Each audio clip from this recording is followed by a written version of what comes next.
lain. Baik, kita buka ya. Bismillahirrahmanirrahim. Assalamualaikum warahmatullahi wabarakatuh. Waalaikumsalam. Waalaikumsalam. Selamat pagi, salam sejahtera buat kita semua. Insya Allah mudah-mudahan kita semua yang ada di forum ini itu sehat dan siap melakukan hari ini dengan program-program yang lebih baik dan jauh lebih bermanfaat buat kita semua. Ya, mudah-mudahan apa yang disampaikan Pak Sutisno ini bisa menjadi masukan buat kita dan bisa kita sampaikan kepada saudara-saudara kita yang lain. Silakan Pak Sutisno. Baik, terima kasih Pak Kosasi atas fasilitasinya. Assalamualaikum warahmatullahi wabarakatuh. Waalaikumsalam warahmatullahi wabarakatuh. Sekalian, salam sehat. Semoga kita semua dalam lindungan Allah Subhanahu wa Ta'ala sehingga kita tetap dapat menjalin silaturahim yang baik seperti ini. Saya terus terang baru mengikuti Pak Kos, walaupun berkali-kali itu diundang sama Pak Kos untuk ikut bergabung gitu ya, untuk mengikuti gitu ya. Tapi baru Jumat kemarin saya ikut itu. Saya dengerin gitu. Ini komunitas ini luar biasa begitu kan. Bagus sekali Pak, betul. Jadi kemarin itu saya dengar bagaimana YDBA atau Astra itu mengelola para pensiunannya gitu kan ya. Itu share dari Pak Supandi, dari yang lain-lain gitu ya. Itu sebetulnya menginspirasi begitu ya. Dan pertemuan seperti ini sebetulnya bagus Pak Kos ya, untuk juga yang lain mengkomunikasikan apa yang sedang ya seperti yang saya share sekarang ini, apa yang sedang diperbuat, dilakukan, terus yang penting lagi apa sih yang bisa kita juga lakukan gitu ya, katakanlah ada bisnis baru apa nih gitu kan, sehingga saya bisa berkontribusi gitu kan. Ya walaupun sih memang pembicaraannya bisa lebih luas gitu ya, tidak cuma hanya melulu soal yang awal-awal kan terkait dengan agama, lalu kesehatan ya, lalu makin lama makin berkembang gitu ya, macam-macam gitu. Tapi ini semuanya menarik gitu ya. Baik, singkat cerita sesuai dengan topik pada pagi hari ini, alhamdulillah saya diminta untuk membawakan terkait dengan peluang atau program internship atau program magang di Jepang gitu ya. Kebetulan saat ini saya sedang menggeluti, jadi sebagaimana pernah kami informasikan sebelumnya bahwa saya cukup lama di Kadin Indonesia, hampir 32 tahun itu di Kadin Indonesia. Terus terakhir ini saya melihat ini ada peluang bagus ini sebetulnya ya, di mana Kadin itu diberi Perpres oleh pemerintah, Perpres 68 tahun 2002, di mana di situ Kadin itu ditunjuk perannya agar dia bisa berlaku optimal dalam memajukan dan mengembangkan program vokasi gitu. Dan kebetulan saya dan beberapa teman ini punya mitra di Jepang gitu. Sebetulnya kuncinya karena kita punya mitra. Apapun tadi seperti yang Pak Rahid sampaikan, sebetulnya sih peluang bekerja di luar negeri ini sekarang ini luas sekali gitu ya. Tadi Pak Rahid bilang ada di Jerman, ada di banyak sekali lah. Jadi di Kuwait, saya juga banyak dengar itu. Terus juga di beberapa pembicaraan teman-teman di Kadin, Pak Trisno, kenapa nggak handle yang di sana atau yang di sini gitu. Saya bilang, nantilah saya coba fokus dulu gitu ya dengan yang di Jepang. Karena apa, kuncinya kan kita punya mitra di sana. Jadi berdasarkan mitra kita yang ada di sana itulah kita coba kembangkan gitu ya. Karena sekali lagi kunci dari penyelenggaraan kegiatan seperti ini, apakah itu penempatan tenaga kerja ataukah itu berupa intern ataupun magang ataupun bekerja gitu ya, itu kuncinya di job order gitu. Ada permintaan dari sana. Siapa yang minta, dari mana asal usulnya begitu kan? Itu semua mesti jelas. Nah kebetulan alhamdulillah saya bergerak itu berdasarkan job order gitu ya. Di sana ada permintaan begitu kan dari mitra kita gitu. Mitra saya di sana namanya Liana Segras Coen Ltd. Lalu kita sama beberapa teman membentuk suatu perusahaan di sini namanya Liana Segras Indonesia. Gitu. Jadi kita mengembangkan itu. Jadi masuk ya karena kita ini kan kondisi ketenaga kerjaan kita sampai dengan saat sekarang ini tuh memprihatinkan. Jadi sesuai dengan Undang-Undang Pasal 27 Ayat 2 itu sebetulnya setiap warga negara itu berhak atas pekerjaan dan penghidupan yang layak. Jadi artinya sebetulnya pemerintah itu bertanggung jawab gitu untuk memfasilitasi warganya, rakyatnya untuk mendapatkan suatu pekerjaan dan penghidupan yang layak gitu kan. Tapi faktanya jauh panggang dari api gitu ya. Jadi ini persoalan sebetulnya persoalan negara gitu ya. Jadi harusnya pemerintah yang turun tangan dalam kaitan ini. Artinya pemerintah harus intens ini membantu program semacam ini gitu ya, sehingga rakyatnya, masyarakatnya bisa mendapatkan pekerjaan dan penghidupan yang layak itu gitu.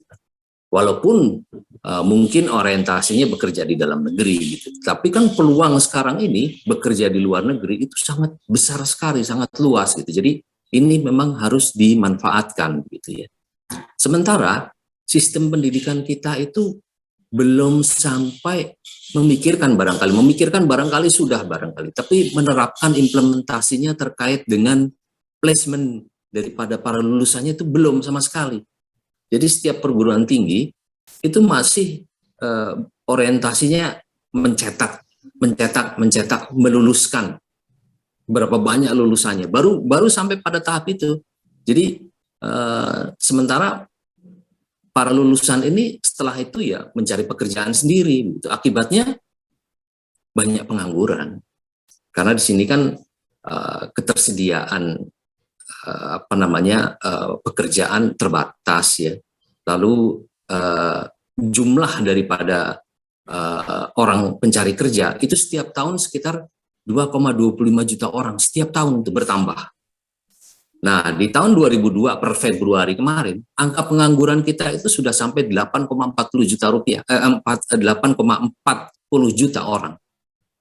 8, itu kebanyakan 8,40 juta orang per Februari 2002 kemarin ya. Nah itu yang memprihatinkan, kebanyakan adalah lulusan diploma dan S1 Pak. Oh ya. Dari sekian banyak itu ya. Jadi memang ini memprihatinkan gitu. Dan sebetulnya ini warning nih buat pemerintah itu.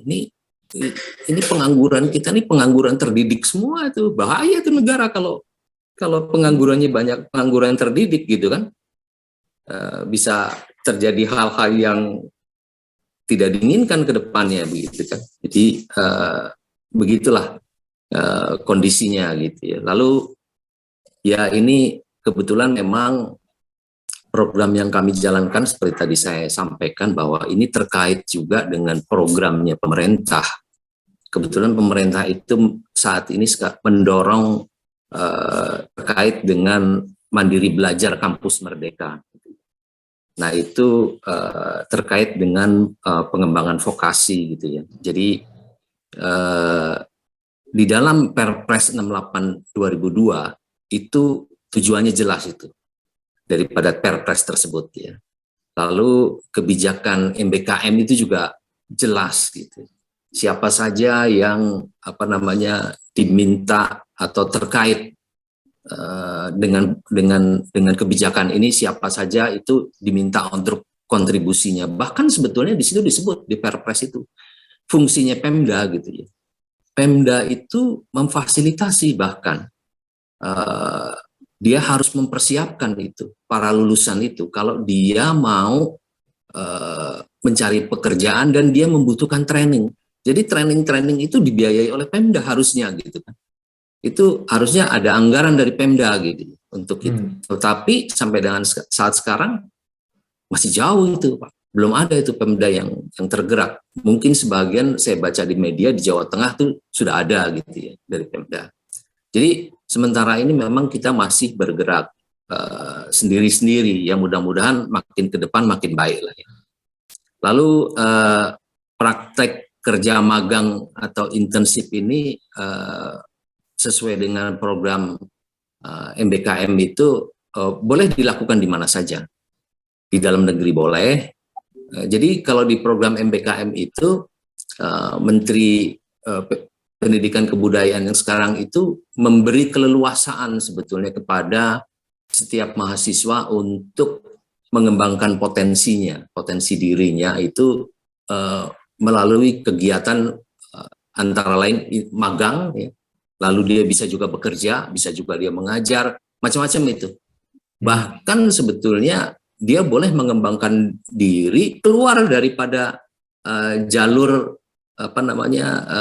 pendidikan dia gitu. Misalkan dia jurusannya teknik mesin gitu ya, dia bisa aja bekerja di luar itu gitu. Misalkan terkait dengan seni, sinematografi misalkan, atau dia magang di bidang yang berlainan dengan teknik mesin gitu.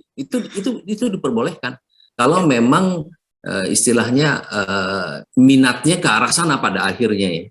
Kadang kan ada juga orang yang selama ini dia sekolah misalkan urusannya sama fisika, terus ini dia nggak tahu nih ke depannya nih seperti apa gitu. Nah dia bisa tuh beralih tuh setelah diberi tenggang waktu itu 1,5 tahun atau 3 semester sebetulnya di dalam program MBKM itu untuk dia bisa mengeksplor, untuk dia bisa mengembangkan baik itu yang sesuai dengan jurusannya ataupun tidak gitu. Tapi memang yang baik adalah yang linear sesuai dengan jurusannya gitu ya, sehingga dia punya pengetahuan, dia punya keterampilan itu makin dalam. Nah, lalu ini program Kampus Merdeka Belajar ini terkait dengan indikator kinerja utama daripada perguruan tinggi, Pak. Jadi perguruan tinggi itu sekarang ini dia akan dinilai itu akreditasinya segala macam, penilaian macam-macam lah terkait dengan kampusnya itu berkenaan dengan kualitas lulusannya, lalu berkenaan dengan kualitas kurikulumnya, lalu berkenaan dengan kualitas dosen dan pengajarnya. Gitu ya. Nah kebetulan program magang ini terkait erat. Gitu. Jadi suatu perguruan tinggi itu akan mendapatkan nilai indikator kinerja utama yang proporsinya besar itu jika perguruan tinggi itu bisa meluluskan para lulusannya dan mendapatkan pekerjaan yang layak. Itu nilainya besar itu. Jadi sekarang ini memang didorong perguruan tinggi itu sudah memikirkan tuh bagaimana keluaran daripada lulusannya gitu. Jadi nggak boleh lagi sekarang perguruan tinggi membiarkan gitu. Makanya sekarang ini kan ada istilahnya di setiap kampus itu bikin bahagian yang menangani terkait dengan karir daripada para lulusan gitu ya. Nah inilah yang didorong. Nah itu nilainya besar Pak, lulusan mendapatkan pekerjaan yang layak gitu ya. Lalu di situ ada juga mahasiswa mendapatkan pengalaman di luar kampus gitu ya. Jadi memang program ini didorong sedemikian rupa sehingga mahasiswa melakukan kegiatan bisa lebih keluar. Lalu yang terkait dengan kualitas kurikulum, di situ juga akan dilihat bahwa program studi yang dilakukan itu bekerja sama dengan mitra kelas dunia, disebutnya di situ begitu. Berarti kan suatu perguruan tinggi yang mempunyai suatu kerjasama dengan mitra di luar negeri itu akan mendapatkan nilai poin besar itu Pak dari Mendikbud gitu ya. Jadi hal-hal seperti ini yang akan menjadi penilaian dari pemerintah gitu ya. Jadi kenapa kemarin saya setelah kunjungan dari Cianjur itu ada beberapa teman yang memfasilitasi. Sebetulnya saya sekarang ini kan seringkali pergi ke perguruan tinggi, lalu pergi juga ke SMK gitu ya. Jadi mereka itu sangat antusias sebetulnya Pak dengan adanya program ini gitu ya. Cuman memang ada beberapa hal lah yang masih kita mencoba untuk memikirkan bagaimana supaya pelaksanaan kegiatan di satu kampus ini berjalan dengan dengan baik gitu ya. Karena memang ada beberapa hal yang menurut beberapa kampus mereka belum bisa menyesuaikan diri gitu. Seperti misalkan ada beberapa kampus yang masih kaku menerapkan program Merdeka Belajar ini gitu kan. Mereka masih menafsirkannya dengan cara yang kurang fleksibel dalam penerapannya di kampusnya. Artinya kami menyampaikan bahwa sesuai program Kampus Merdeka itu setiap mahasiswa itu boleh melakukan internship atau magang dimanapun itu diberi waktu selama 1 tahun atau 2 semester gitu ya. Tapi mereka masih kita belum bisa Pak, kita masih 6 bulan programnya. Ya sudah. Nah ini program ke Jepang ini programnya adalah 1 tahun, tidak 6 bulan. Jadi itu dilakukan selama 2 semester dan itu ada nilai SKS-nya program ini. Nilai SKS-nya 1 semester itu kan 20, jadi kalau 2 semester itu 40 SKS. Jadi itu nanti dan dilakukan secara linear sesuai dengan program studinya gitu. Lalu tadi pertimbangannya kenapa sih ke Jepang gitu. Pak Rahid tadi kan juga menyampaikan sebetulnya ada beberapa negara yang juga kekurangan sebetulnya saat ini terjadi krisis manusia gitu ya di beberapa negara gitu. Mereka butuh tenaga-tenaga migran gitu. Nah kebetulan Indonesia ini sebetulnya punya sangat luar biasa gitu ya. Banyak penduduknya, penganggurannya banyak gitu ya. Jadi ini sebetulnya tinggal bagaimana diupayakan agar potensi-potensi ini bisa mengisi peluang yang ada gitu ya. Nah di Jepang itu sekarang ini juga sama. Nah ini Pak Oku dan pasti lebih tahu lah mengenai kondisi di Jepang gitu ya. Jadi populasi penduduk Jepang itu saat sekarang ini sekitar 126 jutaan setengah lah gitu ya di posisi tahun 2002. Tetapi memang akibat COVID kemarin juga itu pengaruhnya besar sekali. Itu sekarang ini pertumbuhannya sudah negatif mereka itu. Bahkan pertumbuhannya sudah minus sekitar 385 jutaan lah gitu ya. Dan populasi ini kian menurun gitu ya.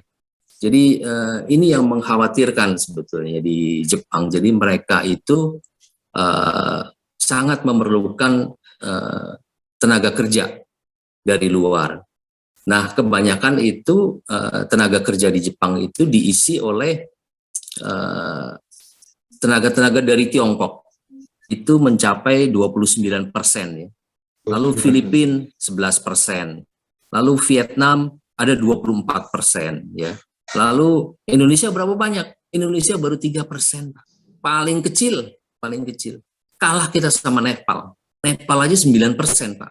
Misi kesempatan kerja di Jepang itu ya. Dan ini menurut survei itu sepertiga dari populasi negara Jepang itu pada tahun 2030, sebentar lagi Pak, 2030 itu kira-kira 8 tahun lagi, itu seluruh penduduk Jepang itu rata-rata umurnya kira-kira ya, ini kan rata-rata ya, itu usianya 65 tahun sudah.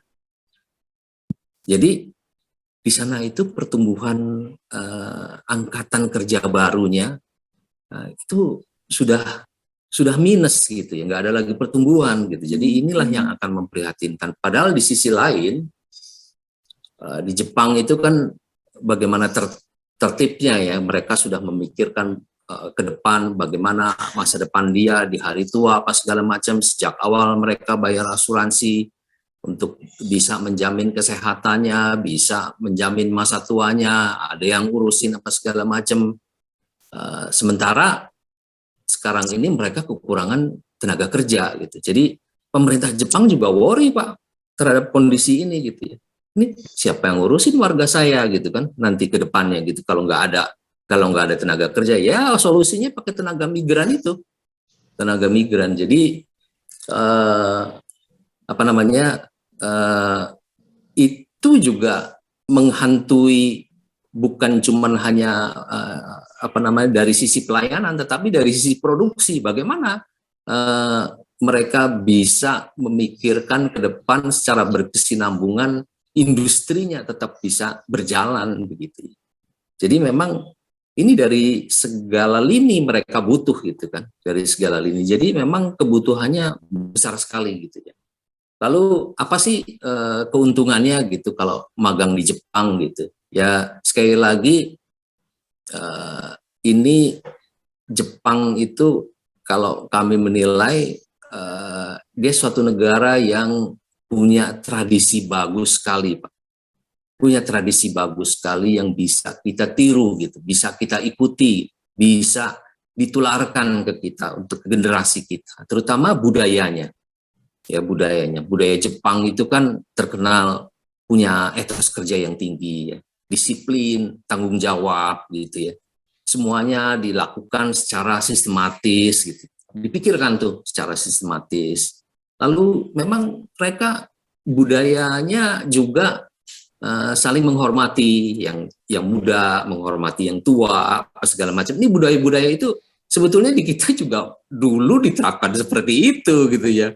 Yang muda harus menghormati yang tua gitu. Tapi sekarang ini udah kebalik-balik lah di sini kalau di Indonesia. Nah ini sebetulnya ini budaya-budaya yang luar biasa menurut saya di Jepang itu. Jadi kalau boleh dibilang, mohon maaf gitu ya, di Jepang itu aman sekali Pak, aman sekali, aman. Jadi Pak Oku pasti tahu persis begitu. Orang Jepang itu dia nggak mau itu memiliki barang yang bukan haknya gitu. Walaupun itu tergeletak ada di depan matanya gitu kan. Itu nggak mau. Jadi pernah suatu kali kita jalan-jalan gitu, rombongan ya, di Jepang. Ada satu temen itu ketinggalan kamera di toilet gitu ya. Terus kita udah pergi kemana-mana tuh jalan. Sampai siang baru inget bahwa kameranya tuh ketinggalan. Di toilet itu dia kembali lagi. Masih ada itu kameranya gitu kan. Jadi begitulah kondisinya. Jadi memang ada pepatah bilang, Pak, mohon maaf, itu orang Jepang kalau saja bersahadat itu udah masuk Islam dia, Pak. Udah masuk surga dia, Pak. Karena dia Islamnya lebih Islam daripada kita gitu kan. Dari sisi perilaku apa segala macam itu. Begitulah kira-kira di Jepang. Jadi diharapkan setelah mengikuti intern selama 1 tahun dan dari pengalaman Pak, orang-orang atau mahasiswa yang pernah bekerja atau bekerja di Jepang ataupun magang di Jepang, setelah kembali itu berubah Pak. Karena terus terang karakter manusia itu bisa dirubah gitu, perilaku kita bisa berubah gitu. Tetapi memang itu harus melalui suatu proses gitu yang dilakukan secara terus-menerus. Paling tidak karakter kita itu bisa berubah kalau kita melakukan suatu aktivitas selama 6 bulan tuh continue gitu. Misalkan bangun pagi gitu ya. Saya harus bisa bangun pagi nih. Katakanlah 4:30 saya harus bangun gitu ya. Nah itu kalau nggak dimulai ubah kebiasaan itu, mulai dari bangun pagi itu yang bisa menjadi habit, itu nanti otomatis tuh badan jam segini dia udah bangun, itu jam 4 dia udah bangun. Nah itu faktor kebiasaan tuh pada akhirnya menjadi biasa. Nah begitu juga perilaku begitu ya. Itu kalau dilakukan secara rutin begitu. Nah itu bisa mengubah perilaku seseorang, karakter seseorang gitu ya, menjadi lebih positif tentunya, menjadi SDM yang lebih unggul kalau di kita nanti kalau memang punya SDM yang disiplin, yang etos kerjanya tinggi, tanggung jawab, apa segala macam itu. Jadi memang itu salah satu hal yang sangat positif gitu di Jepang begitu ya, ketimbang di negara lain. Jadi ini menurut saya ini poin sangat positif ya. Terus yang kedua, buat para intern sendiri, ya tentunya mereka akan mendapatkan ilmu pengetahuan, keterampilan, segala macam. Kita tahulah sistem bekerja di Jepang itu ada 5S atau ada aturan-aturan yang lain yang secara tertib orang harus ikut gitu ya. Jadi tidak mungkin seseorang diberi suatu pekerjaan tanpa ditrain dulu gitu, tanpa dilakukan suatu penyesuaian terlebih dahulu, walaupun mungkin di sini dianggap oh dia katanya kemampuannya sudah sampai level gini gitu kan, tapi tetap perlu harus dari awal dia dilakukan penyesuaian itu, ada training dulu penyesuaian itu, dan itu dilakukan. Jadi orang-orang yang kita kirim ke sana ke Jepang itu mereka akan ditrain lagi dari awal, jadi tidak usah khawatir gitu. Jadi yang penting adalah, nah ini dia salah satu budaya Jepang. Jepang itu mempertahankan soal tradisinya terkait dengan bahasa Jepang. Jadi kunci masuk ke sana itu orang mau ngapain pun kuncinya harus bisa bahasa Jepang begitu kan. Nggak bahasa Inggris, nggak bahasa yang lain gitu kan. Mau bahasa Inggrisnya levelnya bagus segala macam, tapi kalau bahasa Jepangnya kurang bagus, ya dia harus belajar bahasa Jepang gitu. Jadi ini salah satu juga yang salah satu tradisi yang luar biasa diterapkan gitu ya. Jadi memang kita harus ikut karena itu kita masuk di mana bumi dipijak, di situ langit dijunjung begitu ya. Jadi kita harus menyesuaikan itu, kita ikuti aturan itu. Jadi memang kunci masuknya adalah bahasa. Dimanapun sebetulnya ya. Jadi kunci daripada ilmu itu kan sebetulnya di bahasa. Kalau bahasanya yang udah kita kuasai, yang lainnya ya kita tinggal belajar lah ya. Kita tinggal menyerap, akan lebih mudah gitu jika seseorang menguasai bahasanya terlebih dahulu gitu ya. Jadi begitu, jadi memang ini akan ada proses gitu ya nantinya. Jadi mahasiswa atau tenaga intern yang akan magang ke Jepang itu harus dulu mengikuti kursus bahasa Jepang ya. Jadi tadi kembali lagi, keuntungan daripada mahasiswa selain mendapatkan ilmu pengetahuan keterampilan, dia akan mendapatkan tunjangan dan fasilitas yang menarik. Dia akan mendapatkan uang saku sebesar 100.000 yen, lalu dia akan mendapatkan uang lembur per jam itu 1.340 yen per jamnya, dan di sana dibatasi untuk lembur itu maksimal 20 jam selama 1 bulan. Lalu dia akan mendapatkan tunjangan makan sebesar 11.000 yen. Lalu dia akan mendapatkan juga dormitory ataupun asrama gitu ya, dengan utilitasnya yang lengkap begitu ya. Di situ sudah tersedia ada mesin cuci, ada segala macam. Itu bisa dimanfaatkan oleh yang bersangkutan selama tinggal di Jepang. Jadi ini juga akan mengurangi biaya hidup di Jepang. Kalau artinya banyak orang berpendapat, wah kalau Jepang biaya hidupnya kan mahal gitu di sana. Sebetulnya itu semua tinggal tergantung ke individu masing-masing, ke anak itu masing-masing. Di sini pun mau gaji berapapun bisa cepat habis kalau dia tidak berhemat begitu. Ya. Oke, Pak Sutirno, bisa nggak kami dapat informasi kemarin katanya habis dari STMI, kemudian habis ke sekolahnya Pak Jul, ya. Itu dijelaskan mengenai program-program yang direncanakan Pak Sutirno itu, gimana hasilnya? Jadi begini, yang pertama di tanggal 20 saya pergi ke STMI, difasilitasi oleh Pak Wan Fauzi Thoyib. Saya ketemu dengan Direktur STMI, saya menyampaikan mengenai program ini gitu ya. Jadi mereka sangat tertarik untuk bisa mengikuti program ini. Karena kenapa?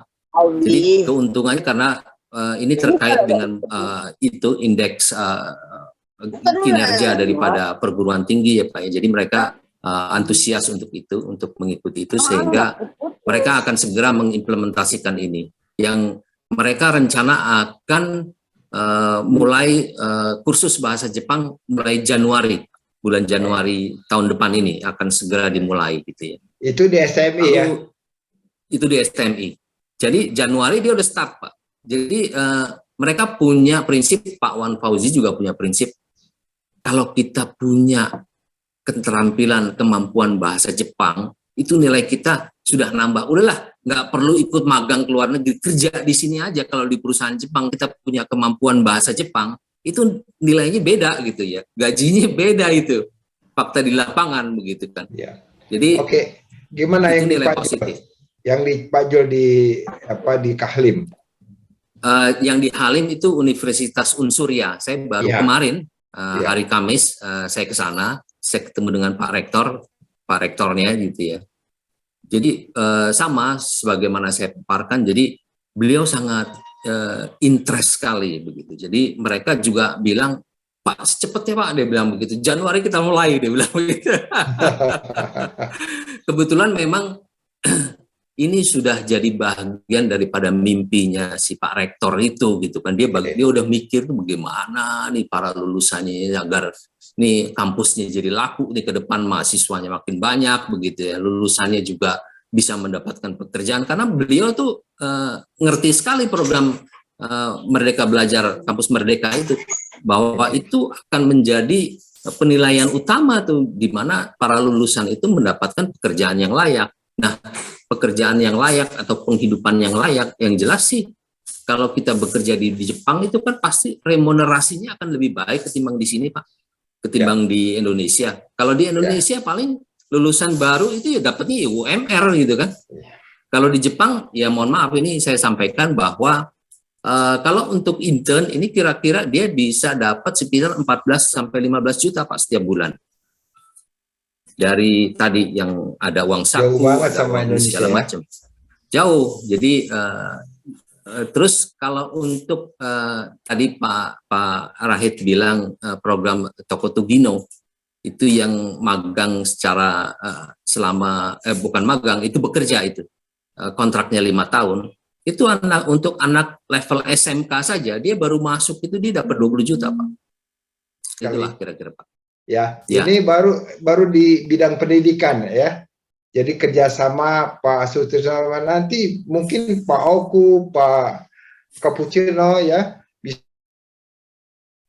bisa juga bergerak di bidang yang lain. Tadi baru dari hasil kunjungan kita kemarin ke Cianjur itu Pak Sutrisno udah approve Pak Jul, udah approve Pak Wan Fauzi, ya alhamdulillah ya. Bahkan saya dengar juga ya tinggal diatur aja waktunya deh. Tinggal nanti Pak Budi nih. Pak Budi juga kemarin saya lihat udah ada fotonya di tempat Pak Wan Fauzi. Ya, udah ditampilkan fotonya. Saya ingin dengar ini dulu ada 2 yang saya ingin dapat informasi ini. Bagaimana kalau dunia tambang? Nih saya pengen dengar dari Pak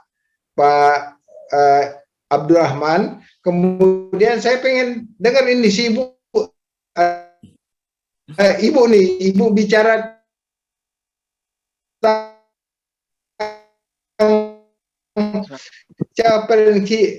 pensi aku. Silakan Ibu. Iya. Ya, silakan. Iya, baik, terima kasih. Assalamualaikum warahmatullahi wabarakatuh. Waalaikumsalam warahmatullahi wabarakatuh. Saya dengan Frenzy Angkau, biasa dipanggilnya dengan Sisi. Saya santrinya Ustadz Hikmah Abdurrahman. Salam kenal buat bapak-bapak sekalian. Ya, saat ini saya bekerja di LPK Universal Language Skill. Jadi, alhamdulillah saya senang sekali dan sangat antusias dengan join ke grup ini, yang kebetulan terkait dengan usaha yang saya sedang jalani saat ini. Jadi saya mulai mengelola LPKSO ini adalah lembaga bahasa Jepang yang sudah 6 bulan berjalan, dan Ustadz Hikmah juga kemarin sempat mampir ya Ustadz ya ke tempat kami. Jadi saya dengan beberapa teman-teman dan juga ada sensei-sensei yang memang backgroundnya pengajar bahasa Jepang, kami sudah mulai merekrut siswa-siswa baru untuk bisa berbahasa Jepang. Dan SO kami ini tuh berjalan, izinnya itu 2016. Cuman karena COVID dan dulu itu yang ngurus LPK ini ada salah satu guru dari SMK sekolah suami saya. Jadi suami saya ada SMK, beliau kita angkat sebagai pimpinan SO-nya itu meninggal gitu. Tapi kalau background saya sendiri adalah dulunya di PJTKI. Gitu. Nah, terus jadi saya pegang kelola LPK ini karena izinnya masih berjalan. Saya pikir ini potensi sekali karena yaitu Pak Sutrisno mengentas pengangguran ya gitu. Karena kita lihat bahwa lulusan-lulusan SMK ini juga banyak kebingungan gitu kan untuk mencari peluang-peluang kerja. Terus memang backgroundnya saya dan suami juga dulu penyalur tenaga kerja ke luar negeri lah gitu. Nah saat ini saya sudah memiliki sekitar 150 kandidat gitu. Memang kami kekurangan untuk job order. Sudah ada job order yang memang bekerja sama tapi masih sedikit gitu. Jadi mungkin ke depannya insya Allah ini menjadi peluang yang sangat potensi buat saya pikir gitu kan. Luar biasa. Insya Allah mudah-mudahan kita bisa bekerja sama dan saya ingin mempelajarinya lebih lanjut lagi. Gitu. Oke. Aduh, terima kasih Bu ya. Assalamualaikum warahmatullahi wabarakatuh. Waalaikumsalam. Waalaikumsalam warahmatullahi wabarakatuh. Alhamdulillah dan puji syukur saya pagi hari ini bisa bergabung dengan majelis ini. Dan informasi-informasi tadi yang dibawakan oleh Pak Sutrisno saya kira sesuatu yang luar biasa. Terutama mungkin tidak hanya informasi bagi kami sebagai karyawan kemudian perusahaan, juga mungkin informasi bagi kawan-kawan dan anak-anak kami yang saat ini mungkin masih kuliah karena banyak informasi bagaimana kita untuk mengejar pendidikan itu tidak hanya di Indonesia, tapi mungkin bisa juga magang ke luar negeri. Kemudian kalau kami di bidang pertambangan memang karena kami kebetulan bergerak di bidang pertambangan yang notabene seluruh karyawannya adalah karyawan di Indonesia, teknologi Jepang memang masih banyak kita gunakan, terutama untuk alat-alat berat. Nah, oleh karena itu kalau umpamanya nanti pada saat kita rekrutmen dan lain-lain, saya kira kawan-kawan yang sudah magang dari Jepang sesuai dengan keahliannya tadi, baik alat berat, kemudian engineer, kemudian termasuk untuk beberapa budaya-budaya budaya kerja, saya kira dari Jepang itu sangat bermanfaat bagi kita. Nah, oleh karena itu saya sangat tertarik kalau umpamanya ada beberapa informasi-informasi yang bisa kami tindak lanjuti kaitan dengan kemajuan-kemajuan yang ada di pertambangan kami. Baik. Itu aja mungkin Pak Kos. Terima kasih. Assalamualaikum warahmatullahi wabarakatuh. Waalaikumsalam. Saya ingin dengar ini sebelum Pak Sutrisno lagi bicara, saya ingin dengar konfirmasi kenyataan bagaimana dari Pak Rahid, dari Pak Oku, dari Pak Cappuccino ya, yang ada di Jepang ya, dengan apa yang disampaikan Pak Trisno tadi. Ya, silakan kita ini join aja tolong ya Pak Rahid sama Pak Oku sama Pak Cappuccino. Silakan. Kita mulai deh. Silakan bertiga buka di ininya. Buka ininya dan silakan bicara. Jadi Pak Cappuccino tolong dibuka itunya, Pak Rahid tolong dibuka. Ya silakan Pak Oku dulu deh. Ya, terima kasih Pak Kosasi. Itu ya memang itu betul sekali cerita itu ya Pak Sutrisno tadi. Itu sekarang itu ya kekurangan ya tenaga kerja di Jepang ya. Ya, dan apa yang betul sekali itu yang kuncinya bahasa Jepang. Dan kebetulan saya bidangnya itu ngajar bahasa Jepang ya. Dan sekarang itu saya sudah di kantor saya aja itu menangani beberapa perusahaan yang pergi ke Jepang, dan kelihatannya itu Januari besok ini ramai sekali. Jadi orang-orang yang saya menangani bahasa Jepang itu paling tidak 5 atau 6 orang ke Jepang. Jadi sekarang itu ya kondisi COVID sudah mulai mulai tidak masalah lagi. Jadi sekarang saatnya sangat pas untuk berangkatkan ke Jepang itu. Ya. Pak Rahid bagaimana? Pak Rahid, silakan Pak Rahid. Ya. Baik, terima kasih Pak Sutrisno penjelasannya.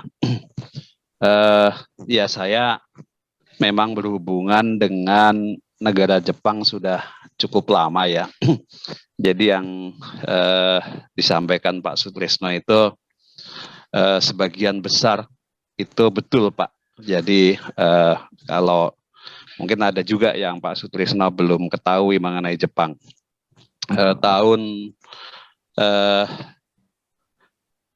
Kalau tahun 1980 saya pergi ke Jepang, kondisinya Jepang lagi bagus-bagusnya, dan saya juga belajar di sana, itu lagi bagus. Kalau sekarang itu sepertinya Jepang sudah berbeda ya. Nanti mungkin dari Pak Fujino bisa menambahkan penjelasan ini. Hal yang dampak daripada internship ataupun magang ini mungkin juga perlu diantisipasi.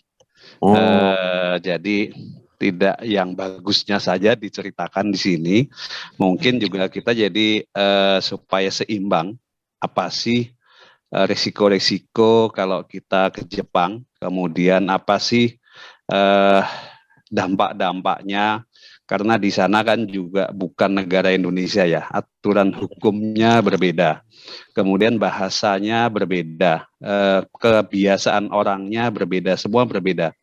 Dan teman-teman kita yang Muslim kalau ke sana juga kesulitan juga makannya, itu juga kita mesti antisipasi juga. Jadi banyak sekali hal-hal yang kita perlu pikirkan matang-matang sebelum memutuskan hal-hal yang sifatnya nasional. Jadi ini nanti supaya hal kurang baik tidak terjadi. Saya sengaja munculkan isu ini supaya tidak juga wah Jepang tuh sangat bagus loh, bukan begitu saya maksud saya. Jadi supaya seimbang saja Pak. Jadi itu saja mungkin dari saya. Mungkin Pak Rahid bisa bantu nanti ke Pak Kusinotang, silakan. Ya, Pak Fujino-san mungkin nanti bisa itu. Bisa. Hai, daijoubu desu. Bisa. Silakan. Oh ya. Hari ini saya ikut meeting ini untuk mau mendengar cerita Bapak Sutrisno. Ya, cerita ini untuk pergi ke Jepang pakai Tokte Gino atau Gino Jishusei atau belajar yang mana? Saya sudah melihat laporan internship Pak Fujino. Tokte Gino. Internship belajar. Intensif ya Pak Sutrisno ya. Internship. Ya, internship. 大学関係のインターンシップね。を考えて。internship saja. Intensif dan Tokte Gino. Dua-dua, intensif dan Tokte Gino. Oh, mungkin ini cerita mendengar dari orang Jepang, targetnya berbeda. Saya pikir seperti itu. Oh iya. Saya semua tahu sistem Tokte Gino dan Gino Jishusei. Ini sistem dan internship semua berbeda. Iya. Sistemnya. Target juga semua berbeda. Sekarang ada rapat banyak untuk Gino Jisuse dan Tokte Gino. Karena ada rapat, ini dua sistem, ada banyak masalah sekarang di Jepang. Baru-baru juga orang Indonesia datang ke Jepang, masuk ke kerja untuk orang ikan. Tapi dia sekarang lari-lari. Karena dia lari-lari, gajinya sedikit, tidak ada libur, ada pukul, ada DV, ada banyak masalah. Orang Indonesia juga, orang Vietnam, orang Filipina, orang Cina, orang Korea, ada banyak lari-lari. Umumnya masalahnya apa, Pak Kucino? Macam-macam. Sekarang membuat kontrak, ada janji gaji juga, tidak bayar. Bayar gajinya sedikit. Jadi orang asing pergi ke pengadilan banyak. Karena seperti ini, benar-benar orang Jepang dan perusahaan besar Jepang lihat Indonesia, waktu itu mereka cara pikirnya, negara Indonesia adalah miskin. Orang Indonesia adalah miskin. Dan orang Jepang tidak tahu agama Islam. Dan orang Jepang tidak hubungan agama Islam. Jadi orang Indonesia datang ke Jepang untuk Gino Jisuse juga. Kalian katakan karyawan orang Jepang selalu bilang, ayo minum alkohol, ayo makan babi. Di sini Jepang. Waktu itu Muslim bagaimana? Hatinya sedih. Ada banyak stres. Iya. Mahasiswa belajar bahasa Jepang ini melakukan yang baik ya. Tapi belajar bahasa Jepang untuk pergi ke Jepang ini masalah.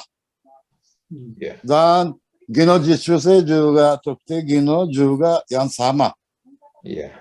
Pertama belajar bahasa Jepang di Indonesia, lalu ada ujian dari Japan Foundation. Japan Foundation adalah silakan N2, N3, N4. Orang Indonesia datang ke Jepang. Tapi tidak bisa berkomunikasi bahasa Jepang. 2 hari yang lalu saya bertemu dengan orang Indonesia. Dia lihat HP, mencari tokoh. Tapi semua tidak mengerti. Waktu itu tidak ada membantu dari orang Jepang. Karena tidak bisa berkomunikasi. Ini orang Indonesia juga tidak bisa bicara bahasa Jepang. Tapi dia datang ke Jepang untuk Gino Jisuse. Ini juga semua masalah. Dan sekarang di Jepang kondisinya tidak baik. Tahun ini saya juga terinfeksi COVID. Tapi tidak bisa masuk rumah sakit. Kenapa? Tidak full. Oh. Anak saya perempuan juga terinfeksi COVID. Tapi tinggal di rumah saja. Tidak ada obat. Sabar saja. Dan kira-kira 4 tahun yang lalu orang Indonesia Gino Jisuse meninggal di Jepang. Waktu itu juga perusahaan Jepang dan pemerintah Jepang tidak hubungan. Tidak ada uang. Keluarga dia menangis saja. Kenapa dia datang ke Jepang? Untuk matikah? Mereka datang ke Jepang untuk keluarga. Ada banyak masalah sistem Gino Jisuse. Jadi pemerintah Jepang membuat baru Tokte Gino. Iya. Tapi ini dua sistem artinya berbeda. Iya, ya. Oke. Tokte Gino adalah untuk kekurangan sumber daya manusia di perusahaan kecil dan mikro di Jepang. Iya, ya. Waktu itu sisi perusahaan Jepang mencari orang asing sendiri. Iya. Waktu itu juga pasti mendaftar di Badan Layanan Imigrasi di Jepang. Iya. Ini perusahaan saja bisa ambil orang asing. Iya. Oke. Tapi baru-baru ada banyak orang Jepang pergi ke Indonesia, bicara-bicara banyak. Tapi mereka kira-kira semua tidak tahu sistem. Iya, ya. Mereka mau uang saja. Iya. Satu orang Indonesia pergi ke Jepang, oh bisa ambil 10 juta. Oh senang sekali. Ini saja. Iya. Ya. Jadi pentingnya cek dulu sistem semuanya. Oke. Saya pikir seperti ini. Oke. Terima kasih Pak Kapusino sudah mempertegaskan bagaimana situasi kondisi di Jepang saat ini. Ya, memang kuncinya itu adalah bahasa satu, ya. Karena kalau kita tidak ngerti apa yang dimaksud bisa jadi masalah, ya. Iya. Kedua adalah masalah keyakinan, ya, yang berbeda, ya. Nah, ini mungkin mesti bisa kita antisipasi dua-duanya. Gimana Pak Sutisno mengantisipasi? Silakan. Baik, terima kasih masukannya. Gambaran mengenai di Jepang, Pak Rahid. Terima kasih Pak Kapusino. Kapusino, Pak Oku, dan yang lain-lain. Jadi memang terkait dengan kondisi sebetulnya dimanapun tidak cuma hanya di Jepang, hal yang negatif itu ada, ekses itu ada. Di Indonesia juga banyak seperti itu. Mau ke Jerman, mau kemana, semuanya ada hal yang negatif yang perlu diantisipasi gitu ya. Makanya kalau saya ini kan bergerak berdasarkan mitra. Kita ada mitra di sana di Jepang, yang orang Jepang dan dia punya RSO, punya izin RSO untuk itu. Jadi dia cukup ngerti aturan-aturan yang ada di Jepang dan dia juga orang partai LDP di sana. Jadi kita berharap perusahaan-perusahaan yang diajukan oleh mereka yang datang ke Indonesia pun itu diseleksi sama beliau begitu ya. Jadi bukan perusahaan yang asal-asal gitu ya. Karena memang seperti tadi digambarkan bahwa tidak semua perusahaan itu baik begitu ya. Tidak semua ya terjadi juga gajinya tidak dibayar apa segala itu terjadi dimanapun. Makanya sejak awal itu harus diseleksi betul gitu. Nah kebetulan mitra kami itu melakukan seleksi itu gitu. Mereka tidak mau secara yang penting ada tempat dia bekerja di sini, dia magang di sini atau dia intern di sini begitu ya. Tidak seperti itu, tapi memang diseleksi betul. Nah kebetulan kemarin yang datang ke sini itu seperti asosiasi aviasinya sendiri datang ke sini, dan itu yang datang itu juga adalah pemilik daripada pengelola bandara di bandara gitu. Ada perusahaan-perusahaan besar di situ. Ada Tokyo Operation, ada dari perwakilan ANA Airline, ada cukup banyak gitu ya. Jadi beberapa yang didatangkan ke sini itu yang memang mereka butuh bantuan tenaga intern ataupun tenaga kerja itu setelah melalui proses seleksi. Nah di sini pun kita itu juga melakukan seleksi gitu buat orang-orang yang akan mengikuti program ini. Makanya sejak awal itu akan ada psikotes, akan ada tes kesehatan, lalu dia diberi selain kursus bahasa Jepang, dia akan diberi juga pelatihan bimbingan mental kepada yang bersangkutan gitu ya. Jadi memang itu untuk mempersiapkan semua itu gitu. Jadi memang yang kita kirim ke sana itu diharapkan memang dia sudah bisa berkomunikasi bahasa Jepangnya gitu, kualifikasinya untuk conversation paling tidak dia sudah bisa gitu untuk bisa dilepas gitu ya. Nah, gitulah caranya bagaimana mengatasinya, Pak Tisno. Jadi harus kursus bahasa Jepang dulu, bisa bahasa Jepang, bisa program kasar. Saya ingin dapat informasi dari teman-teman yang ada di Pak Jul, yang kemarin sudah Pak Tisno presentasi, kemudian yang ada di SMTI, Pak Salim. Kemudian nanti saya minta tolong pendapat Pak Supandi. Silakan Pak Salim. Pak Jul. Baik, terima kasih. Assalamualaikum warahmatullahi wabarakatuh. Waalaikumsalam. Benar, pagi ini kita masih bisa ketemu. Alhamdulillah. Sehat walafiat. Jadi kemarin saya nemanin Pak Sutrisno ke kampus Universitas Surya Dharma. Kita ketemu sama rektornya Dr. Supono Marskal pertama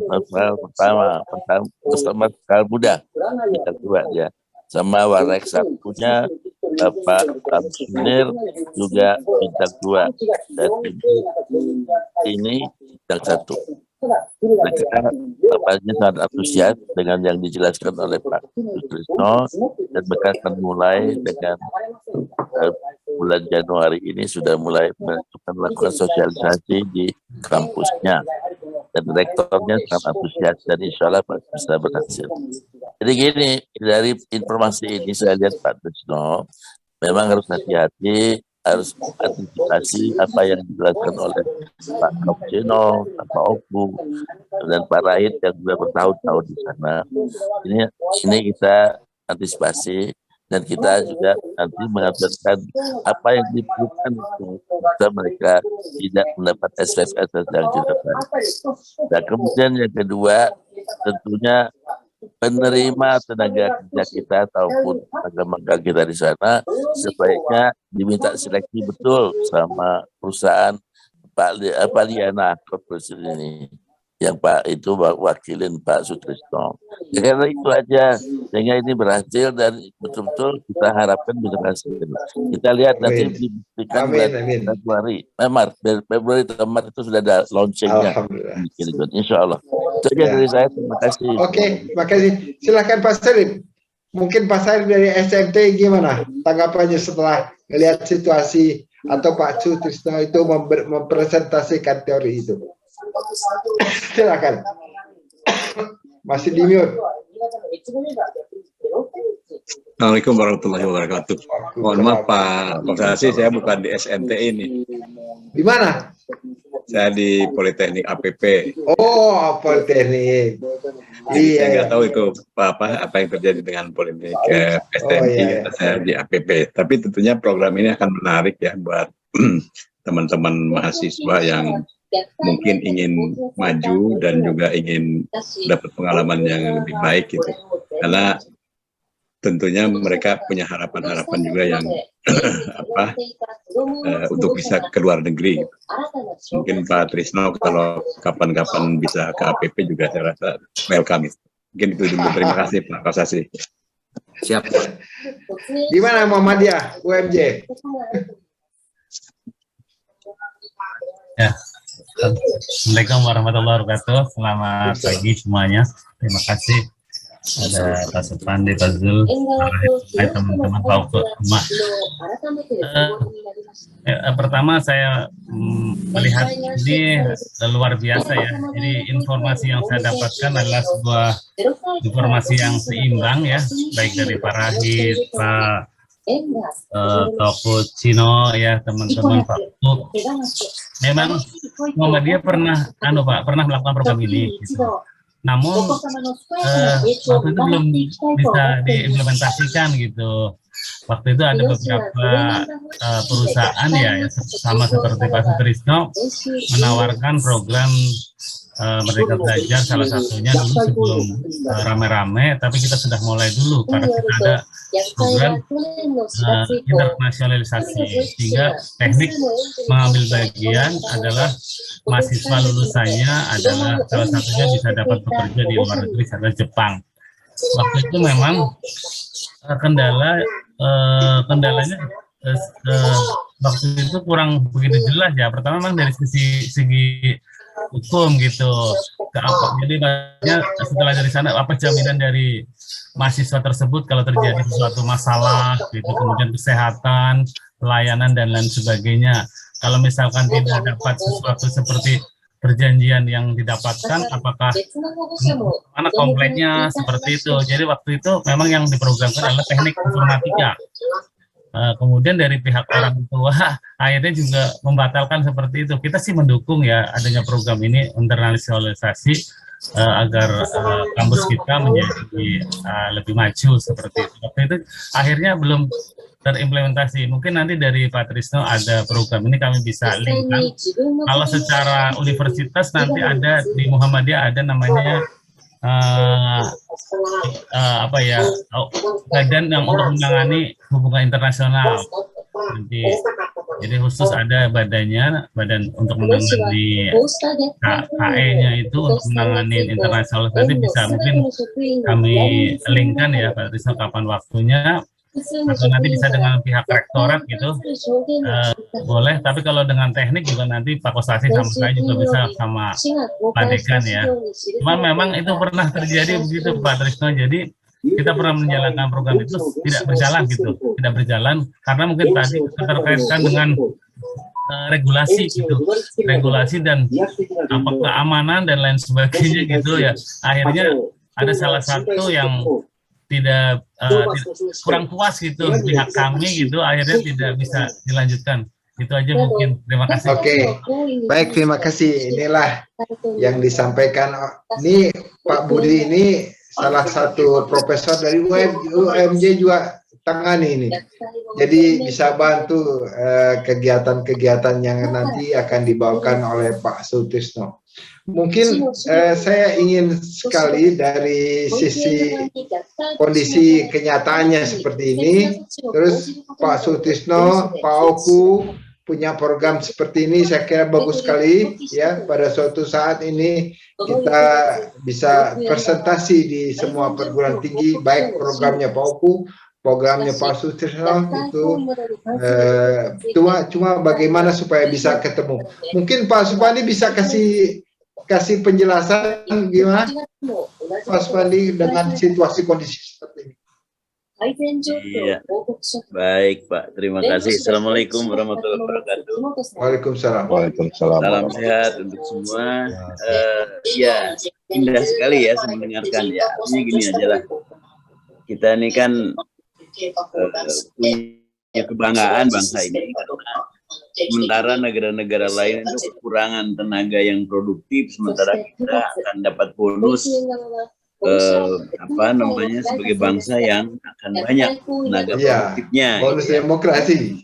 Nah, tapi dalam hal ini tentunya ini ya hal yang positif ini ya kita bisa lakukan dengan berbagai hal dan cara ya, seperti tadi misalkan membuka seluas-luasnya pengalaman anak-anak muda yang produktif itu, apakah itu di luar negeri, apakah itu di dalam negeri.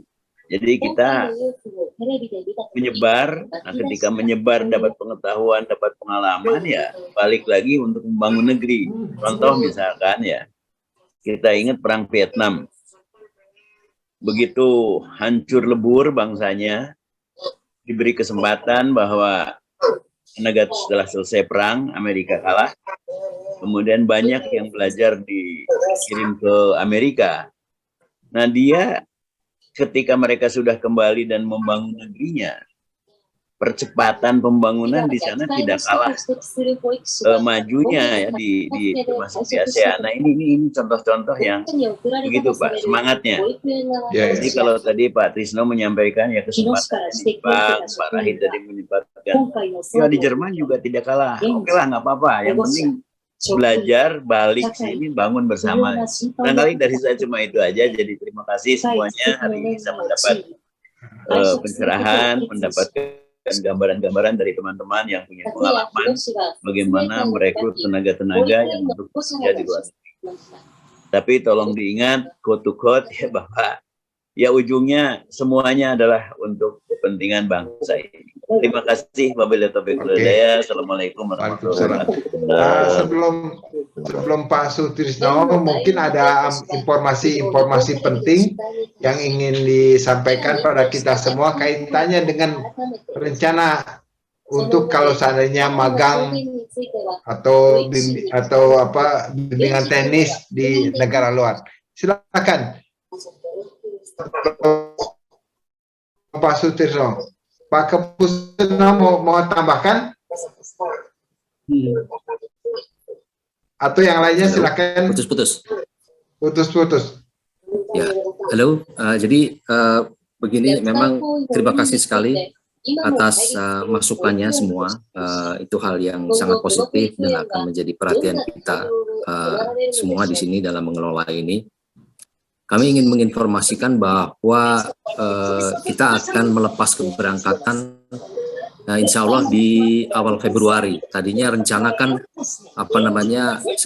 perkiraan kita tadinya akhir Februari atau di awal Maret, tetapi ternyata kemarin saya dapat informasi dari mitra kita bahwa dokumen keimigrasian daripada teman-teman yang akan diberangkatkan itu sudah boleh dibilang ready lah begitu. Jadi nanti di awal Februari. Itu selama berapa bulan dulu belajar bahasa Jepang di Indonesia? 1 tahun Pak. Oh, belajarnya 6 bulan Pak. Oh 6 bulan. 6 bulan ya.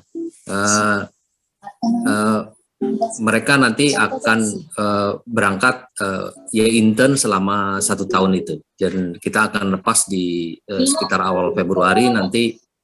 Tanggal tepat waktunya kapan kami akan informasikan dan mungkin nanti saya juga akan undang teman-teman juga untuk ikut sama-sama menyaksikan acara perlepasan tersebut. Lalu, berapa orang Pak? Sekali lagi yang sudah ready dokumen keimigrasiannya itu ada sekitar 30 Pak. 30. Ada sekitar 30. Lainnya menyusul gitu ya, karena ini kan di mana teman-teman calon sudah siap ya kita coba segera berangkatkan gitu ya. Sekali lagi kita melakukan ini dengan seleksi ketat gitu ya. Ada banyak sekali dokumen yang harus dilengkapi terkait dengan keimigrasian. Jadi ini legal ya. Yang dikhawatirkan itu kan ya banyak ada cerita kita dengar di media juga kita baca ada salah satu tenaga kerja kita di Indonesia yang kedapatan mencuri itu terus terang sangat negatif dan mencoreng sekali begitu kan, atau berbuat hal, makanya itu sejak dari awal yang harus kita jaga sekali gitu terhadap calon-calon yang akan kita berangkatkan. Makanya Pak mereka harus Pak Sutrisno, dari 30 orang itu ya putus-putus suaranya Pak. Banyakan lulusan apa? Dari yang 30 orang itu banyakan dari apa? Dari tingkat mereka mahasiswa aktif Pak. Mahasiswa aktif mereka. Karena ini kan program intern nih Pak ya, program intern. Jadi mereka praktek kerja di sana kan. Jadi mereka masih mahasiswa aktif gitu ya. Dan kebanyakan mereka ini kan sebetulnya karena kita ini ada kebutuhan mendesak di bandara ya untuk terminal handling ya. Itu banyak sekali kebutuhan di sana gitu ya. Di pihak Jepangnya itu istilahnya cepetan kalau udah ready segera diberangkatkan karena mereka memang sudah butuh orang gitu ya. Jadi Sementara kita mencari para calon mahasiswa jurusan bahasa Jepang, Pak. Karena mereka yang udah liquid gitu kan. Artinya dari sisi kemampuan bahasanya mereka udah oke gitu kan. Jadi kapanpun ini udah ready mereka untuk diberangkatkan. Gitu. Jadi kebanyakan mayoritas yang kita berangkatkan ini dari jurusan bahasa Jepang. Jadi sekali lagi mengenai keterampilan teknis yang dibutuhkan, toh nanti sesuai SOP pasti mereka akan ditrain lagi di sana.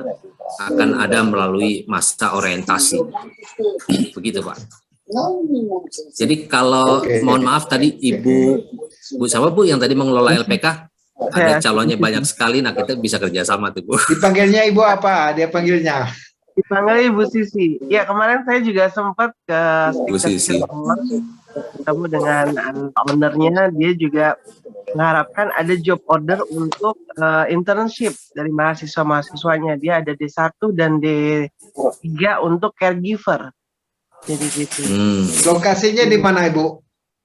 Kalau saya kantornya di Cinangka Depok, di depan Gunung Hijau. Jadi satu gedung dengan SMK Multimedia, sedangkan LPK kita di gedung B-nya di belakang. Jadi mungkin minta arahannya mau undang Oku ke sana. Bulan Januari Oku. Rencana ke sana Oku. Iya, jadi Januari ya Oku ya.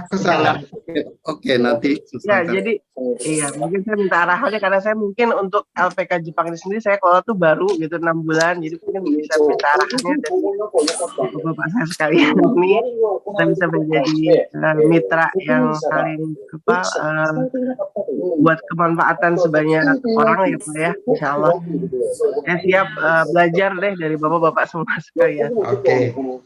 Saya sarankan nanti Ustaz Hikmah bisa bawa Pak Oku, Pak Ustus, Bu Esi, sama Pak Trisno ini berangkat ke organisasi biar lihat. Mungkin enggak anak-anak didik kita itu kita arahkan ke sana.